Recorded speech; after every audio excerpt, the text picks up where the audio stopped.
성탄을 준비하는 사람들, 오늘 시리즈 마지막 네 번째 박사들의 신앙이란 제목으로 말씀을 전하겠습니다. 주님의 거룩한 제단을 찾아 신령과 진리로 예배드릴 기뻐하신 우리 모든 성도님들에게 성탄의 참된 평강이 날마다 여러분 임하심으로 하나님의 선한 역사를 이룬 축복의 은총이 날마다 임하시기를 주님의 이름으로 축복합니다. 잊혀진 사람들의 마을이란 책에 알려졌던 이제 김효숙 목사님께서 독일 튜빙겐 대학에서 신학 공부를 할 때 일이었습니다. 교수님께서 강의에 들어오셔서 여러분 중에 하나님을 이제 살아계신다는 사실을 믿는 사람 있습니까? 라고 질문을 했더니 갑자기 그 김효숙 목사 손을 들고 저는 살아계심을 믿습니다 라고 했는데 손을 든 사람은 그 많은 학생 중에서 자기밖에 없다는 거죠. 자기밖에. 그래서 그 교수님이 그 학생, 그 김효수 목사님 찾아와서 그래 하나님의 살아계심을 또한 봤습니까? 그 손을 좀 만져봤습니까? 그 손이 뜨겁던가요? 차갑던가요? 그 교수님의 그 질문 앞에서 그 김효수 목사님 한마디도 말도 못했다는 거. 그래서 마음이 얼마나 공허하고 연약했던지. 학위를 마치고 15년 만에 이제 한국에 귀국해서 신학대학교에서 이제 교수로서 조직신학 교수로서 이제 강단에서 강의를 하고 있었고, 그리고 시간 될 때마다 많은 목회자들 통해서도 목사님들 통해서도 전사님 통해서 이제 신학 세미나를 했었는데, 그런데 한 번은 나이가 지긋이 되셨던 목사님께서 이 김효숙 목사님을 향하여 목사님은 목사님은 하나님을 안 만났나 봐요.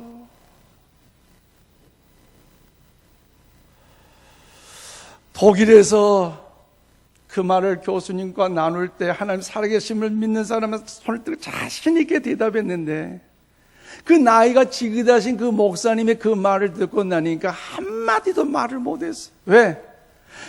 교수로서 박사 학위를 받았지만 그 마음에는 공허함이 있었고 또 신학생 학생들 그 수준이 정말로 어떤 지적인 어떤 지식보다는 정말 주님을 향한 그 갈망한 그런 모습들을 원했지만 그 교수님에게는 그런 것이 없는 것이 얼굴에 아마 보였나 봐요.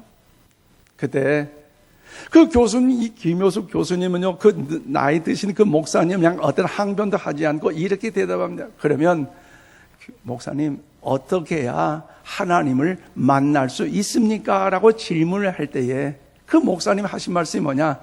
당신 같은 사람 목회해야 하나님을 만날 수 있어.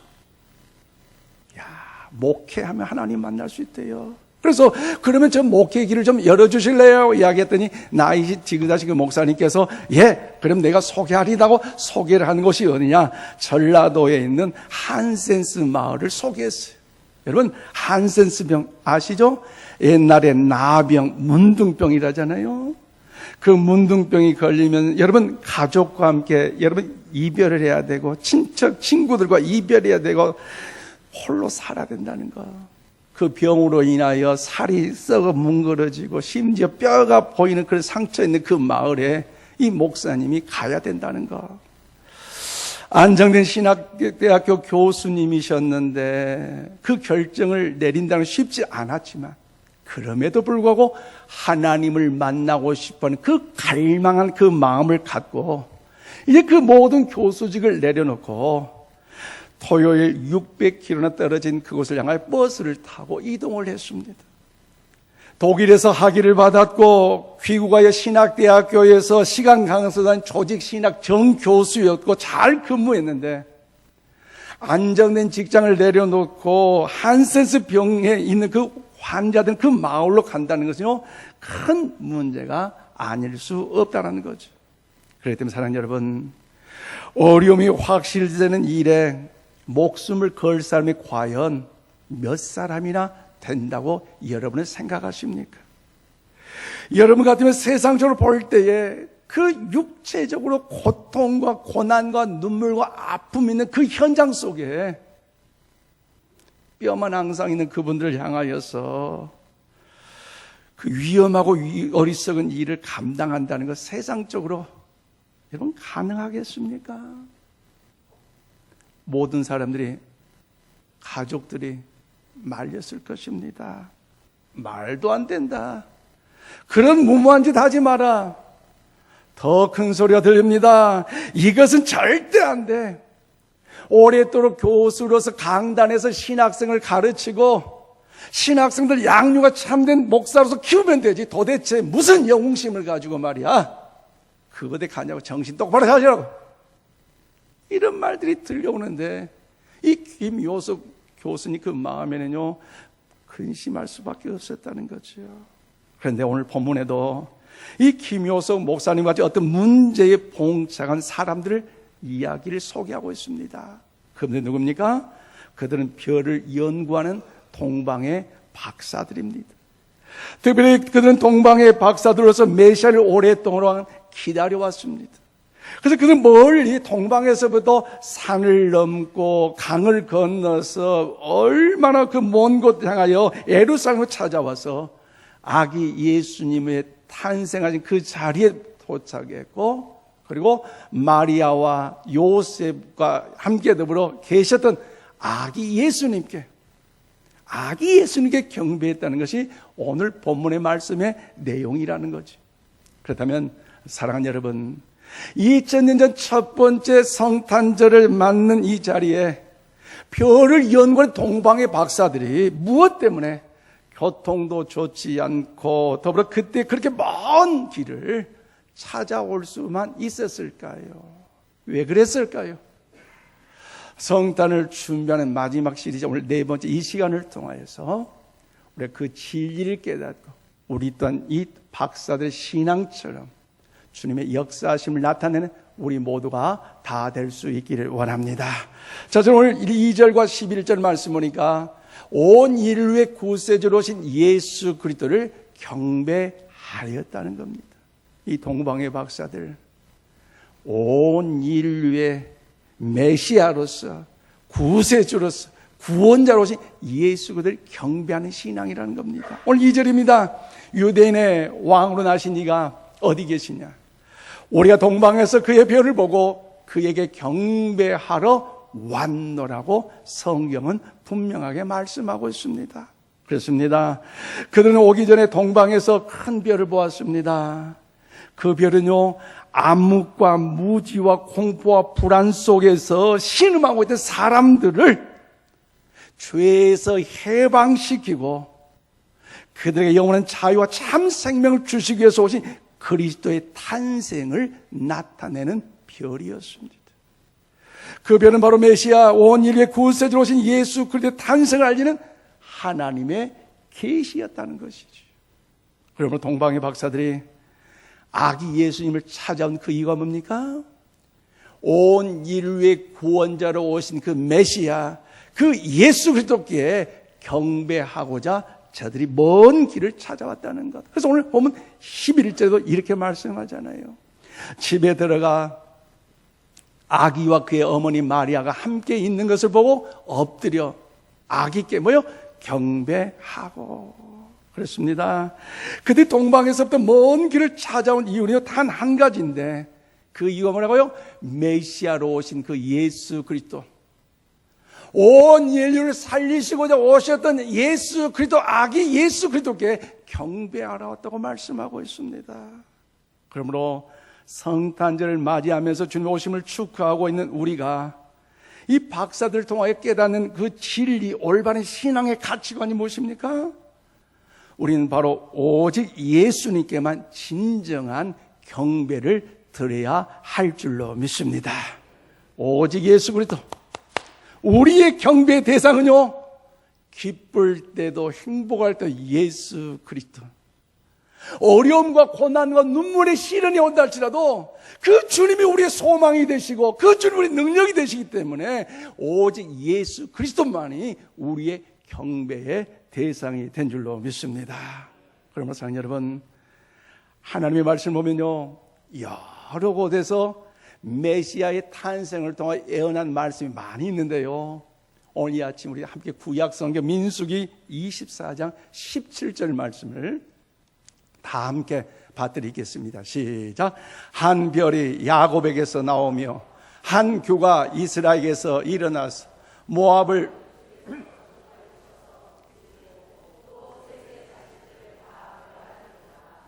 아멘. 그래요. 한 별이 이스라엘 백성들 가운데 뭐요? 나와서 여러분 야곱의 후손에서 나타날 것을 예언의 말씀을 이야기하고 있습니다. 그렇기 때문에 결국 베들레헴의 광명한 새벽별은요, 메시아 탄생을 가리키는 소망의 별입니다. 그래서 이미 창세 전부터 여러 군데에서 하나님의 말씀은요, 예언의 계시로 나타나셨어요. 그래서 예수님은요, 요한계시록 22장 16절에서 이렇게 말씀하십니다. 나 예수는 교회들을 위한 내 사자를 보내어 이것들을 너희에게 증언하게 하였노라. 나는 다윗의 뿌리요 자손이 곧 광명한 새벽별이라 하시더라. 아멘. 그래요.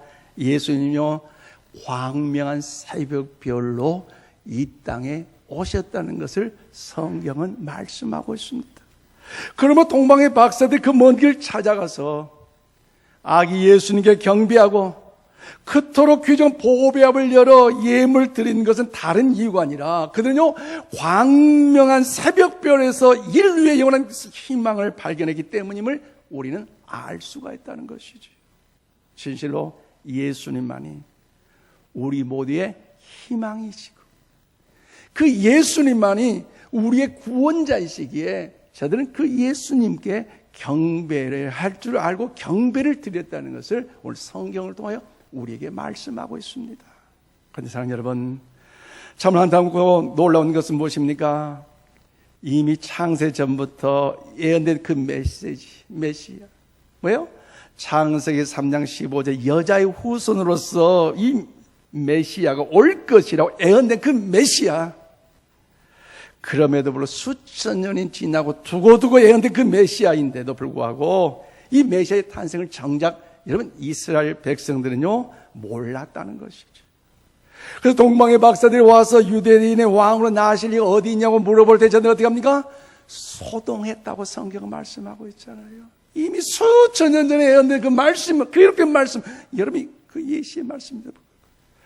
그래서 어디를 보아도 이스라엘 백성들이 그 메시아로 오신 예수 그리스도께 경배하였더라. 크게 기뻐했더라. 성경을 한 곳도 기록되잖아요. 오직 들에서 양을 치었던 그 목자들, 우리 지난 말씀 나눴잖아요. 천사가 나타나 하늘의 영광의 땅에서 기름진 하나님의 사랑이 평강한 그 말씀을 듣고 예수 그리스도 탄생 그곳에 가서 경배했던 것 외에는요 어느 이스라엘 사람들도 메시아로 오신 그 예수님 앞에 경배를 드리거나 기뻐했던 사건이 아무도 없어요. 오히려 헤롯 왕 보세요. 어떻습니까? 그 박사들, 그래 좋지, 그 메시아가 오셨다니 어디에서 나셨는가 우리가 알려주면 내가 거리 가서 내가 그들을 향하여 그 주님을 축복하고 높이리라. 천만의 말씀. 속에는요 뭐가 있어요? 그 예수님을 죽이리라. 겉과 속이 달라요. 겉과 속이 달라요. 오늘 보면 4절 말씀 보세요. 왕이 모든 대제사장과 백성의 서기관들을 모아 그리스도가 어디서 나겠느냐 물으니. 그래요. 제사장과 백성들의 여러분 서기관들이 어떻습니까? 성경 말씀에 능통했던 사람이에요. 박사들이에요. 그래서 이 동방의 박사들 동안에 어디서 나겠냐 물을 때 저들이 뭐합니까? 성경 기록된 말씀을 가지고 와서 이제 미가서 5장 2절 말씀을 통해서 예수님이 나실 곳은 어디요? 베들레헴이라고 알려줬잖아요. 알고 있었어요. 그런데 뭐예요? 알고는 있지만 믿지는 않았다는 것. 알고는 있지만 동방의 박사들처럼 갈망하는 마음, 사모하는 마음, 사랑하는 그 마음이 저들 가운데 없었다는 것이죠.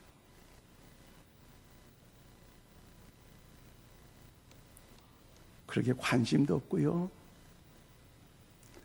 나하고는 전혀 무관하다, 상관이 없다는 것입니다.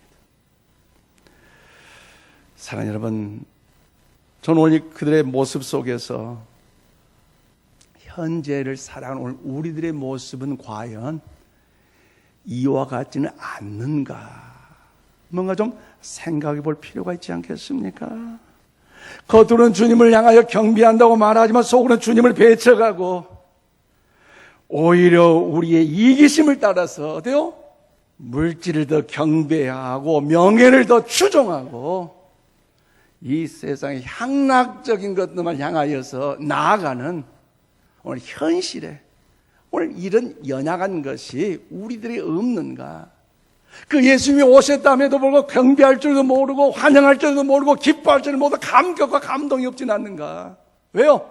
내 마음에 물질로 채워지다 보니까 명예로 채워지다 보니까 그 예수님이 들어가야 들어갈 장소가 내 마음속에 내 심령 속에 없기 때문에 하늘 보좌를 버리시고 이 땅에 우리를 살리고자 그 예수님에도 불구하고 전혀 나하고는 상관이 없다. 오늘 한국교회 우리 크리스찬들의 문제가 이것 아니겠습니까? 그래도 오늘 우리는 다시 한번 이 박사들의 태도에 우리의 눈과 그리고 우리의 귀를 기울여야 됩니다.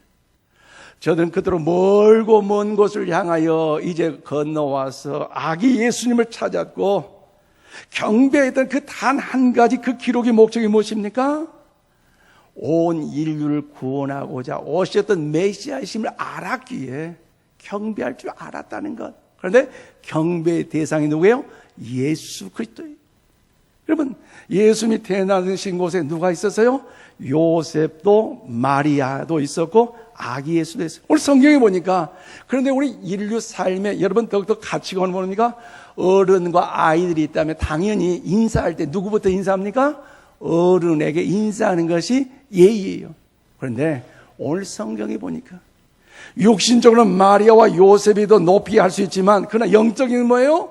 온 인류의 구원하실 메시아 예수 그리스도이기 때문에 아기께 경배하였더라고 성경은 기록하고 있습니다.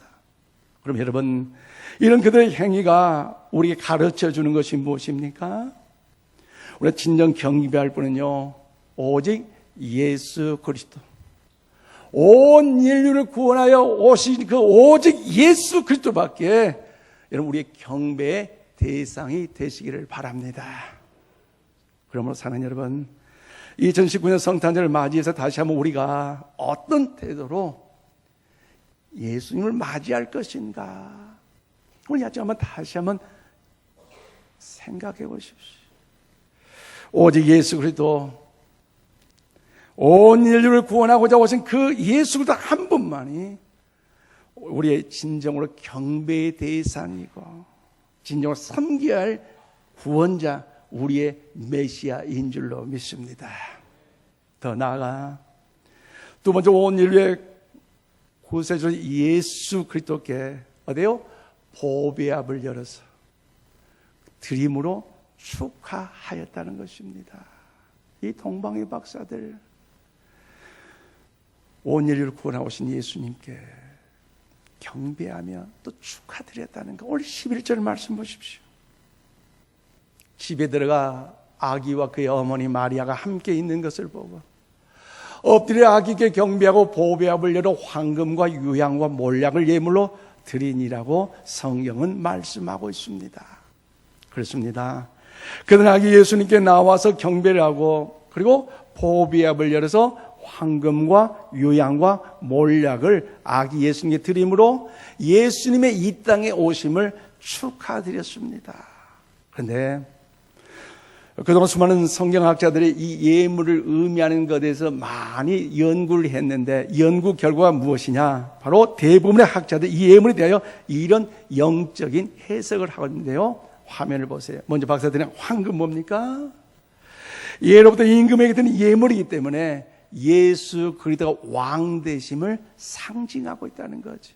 그래서 여러분, 황금은요 모든 물질 중에 가장 대표하는 것, 뭐 다이아몬드도 이야기하지만 그냥 황금이에요. 그런데 고귀하다는, 따라서 황금을 예물로 드렸다는 것은 그들의 최상의 것을 아기 예수 그리스도께 드렸다는 것을 이야기하고 있습니다. 그리고 유향은요, 원래 여러분 더욱더 제사장의 기름을 부을 때 사용하는 이 물질로서 이 유향은요, 바로 이 아기 예수님께 드렸다는 것은 예수님께서 우리의 대제사장 되심을 이제 의미하고 있는 뜻이라는 거죠. 그리고 저들이 아기 예수님께 유향을 드렸다는 것은, 이 유향이 드린 것은요, 대제사장 되신 예수님께 저들의 헌신을 드렸다는 것을 의미하고 있습니다. 그리고 몰약 무엇입니까? 십자가의 죽으심이 이 세상에 오신 구세주심을 상징하는 것인데, 특별히 몰약은 죽은 사람들에게 이제 바른 약입니다. 이 땅의 죄로 말미암아 죽어야 할 저희들을 위하여 살리시고자 하늘의 보호자를 버려주시고 친히 이곳 말구육간에 태어나셔서 그 예수님 십자가에 죽으시고자, 그 십자가로 죄값을 치르고자 오셨다는 그 의미를 상징함으로 우리 구원시키는 일에 이 몰약의 의미가 담겨져 있어, 감사한 의미가 여기에 담겨져 있습니다. 그렇기 때문에 우리 이 시간 여러분 참되게 기억해야 할 것은요, 그 어떤 예물들이 어떤 영적인 의미를 가지고 있는지 간에 가장 중요한 것은 그들이 가장 소중한 것을 주님께 드렸다는 것, 즉 그들의 온전한 헌신을 의미하고 있습니다. 그럼 사랑하는 여러분, 2019년 성탄절 맞이해서 우리는 무엇을 주님께 드리고자 하십니까? 여러분, 오늘 우리는 만왕의 왕 되신 예수님께 어떤 예물을 준비하고 성탄을 기다리고 계십니까? 제가 지금 물질을 말씀드린 것이 아니라 여러분이 드리고자 하는 여러분의 예수님께 드릴 가장 귀한 것은 뭡니까? 우리 무엇으로 우리 주님께 헌신하시겠습니까? 여러분, 제가 서두에 말씀드렸던 김효석 목사님 뒷 이야기가 궁금하지 않으세요? 반응 좀 보이세요? 그래요. 놀랍게도 이 김효석 목사님 한센스 마을 그곳에 영호교회 부임해서 설교를 하는데, 강단에서 내려보면 맨 앞자리에 할머니 성도님이 앉았는데 눈도 제대로 다 보이지도 않고 코도 다 망가지고 입도 망가지며 구멍 5개만 보였다는 거지. 설교를 증거하는데, 말씀을 전하는데 얼마나 마음이 무섭고 좀 떨렸던지. 그래서 주의 종이니까 설교를 마치고 광고를 했대요. 제가 오늘 처음 부임한 목사인데 예배 마치고 갈 때 한 번도 빠짐없이 저하고 악수하고 가세요 라고 광고를 했지만 속으로는요, 어머나 어떨까 두려움이 있어요. 왜? 목사도 사람이에요. 완전한 목사 사람이에요, 사람. 왜? 예수님이 내 마음에 있느냐 없느냐에 따라서 목사가 달라지는 것이지, 목사가 사람을 죽였다 어쨌다 그 마음에 목사가 정말 예수님이 없기 때문에 그런 짓 하시지, 다 목사는 아니에요. 내려가서 인사를 하는데 할머니 성도님이 나타나셨어요. 손을 잡는데 손가락이 다 없고 마디만 있네요. 그런데 그 다른 마디만 저기 목사님 손을 잡는데 그 손 옆에 뼈가 보니까 아직도 그 한센스 병 양성에서 다 치료는 되었지만 전염은 안 되지만 그럼에도 불구하고 아직 음성적인 것이 있어서 고름이 나오는 그 모습이 보여요. 얼마나 인간적으로 좀 으쓱하잖아요, 그 고름을 보는데. 그러면서 그 할머니 성도님이 그래요. 목사님 내가 은혜 받았네요 하면서 엉엉 울어요. 야, 어떤 은혜를 받았게요 이렇게 엉엉 울까, 감사할까. 그 할머니 성도님 하는 말씀이 뭐냐, 제가 18살 때 이 한센스 병으로 인하여 격리돼 이곳 저곳에 가서 다 이제 더욱더 육체 연약함이 있어서 이제 치유되는데 이곳까지 왔는데, 건강한 사람 손 한 번도 못 잡은 나이가 지금 78세, 지금 60년간 그런 삶을 살았는데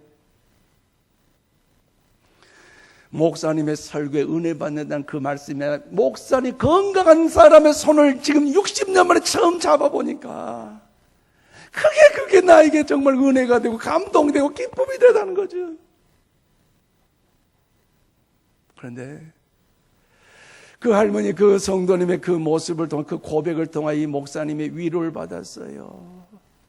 그리고 주님의 음성이 들립니다.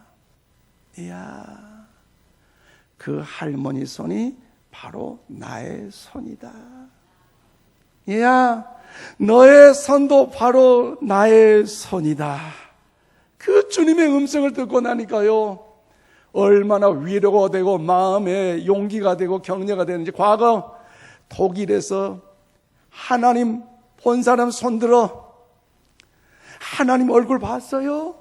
그분 손 잡아봤어요? 손이 뜨겁던가 차갑던가요? 물어볼 때 그 교수님 앞에서 어떤 대답도 할 수 없어 참 부끄러운 마음과 지금까지 살아왔는데, 한센스 병에 걸렸던 이 귀한 이 할머니 손을 잡는 순간 정말로 그 주님의 음성을 또 이 손이 바로 나의 손, 그 음성을 듣고 나니까 오히려 지난날의 과거의 그 모든 부끄러움이 여러분 치유가 되어서 하나님 영광 가운데 거룩한 사역을 감당할 수 있었다는 것이죠. 그래서 중국에서도 지금 그런 사역을 감당하고 있는데, 여러분 김효성 목사님 무슨 능력으로 한센스 병에 여러분 성도들의 은혜를 끼치고 위로할 수 있겠습니까?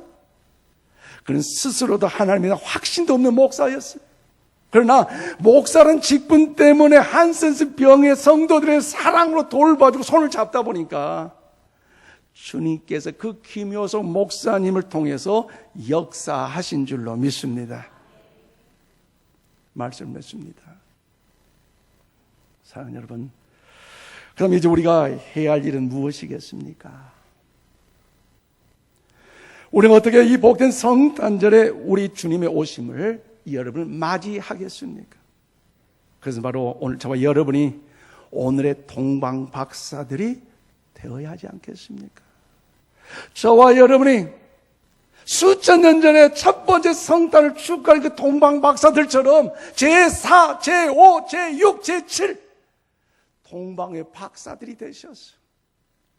여러분의 가정에 성탄의 참된 평강이 넘치고, 여러분의 직장과 일터와 생업 가운데, 지역 가운데 예수 그리스도의 탄생의 참된 평강이 넘쳐야 되지 않겠습니까? 그러기 위해서 오직 주님만을 경배하며 우리가 가진 가장 귀한 것들을 주님을 위해 드리되, 내 옆에 있는 작은 자들에게 내가 가장 소중한 것들을 나눔으로써 주님을 진정 경배하는 오늘 동방의 박사들이 되시기를 바랍니다. 우리 옆에 아직도 고통과 눈물 속에 있는 우리 형제들이 있습니다. 어려워하며 슬퍼하는 믿음의 우리의 자녀들, 더 나아가 우리의 이웃들도 있습니다. 그러기에 저들을 향하여 주님의 이름으로 한번 찾아가 봐야 되지 않겠습니까? 그리고 사랑을 나누며 여러분의 가장 소중하게 여기는 것들, 동방의 박사들처럼, 김효성 목사님처럼 그들과 함께 나누시기를 바랍니다. 이것이 진정으로 성탄을 맞이하는 참된 의미가 여기에 있을 것입니다. 우리가 이런 참된 의미를 가지고 금년 2019년 성탄절을 맞이한다면 주님의 귀한 음성이, 이런 음성이 들려질 줄로 믿습니다. 마태복음 25장 34절 제가 읽겠습니다. 그때에 임금이 그 오른편에 있는 자들에게 이르시되, 내 아버지께 복받을 자들이여, 나와 다 함께 읽읍시다. 창세로부터 너희를 위하여 예비된 나라를 상속받으라. 아멘. 그래요, 창세로부터 너희를 위하여 예비된 그 천국을 상속받으라는 것이지.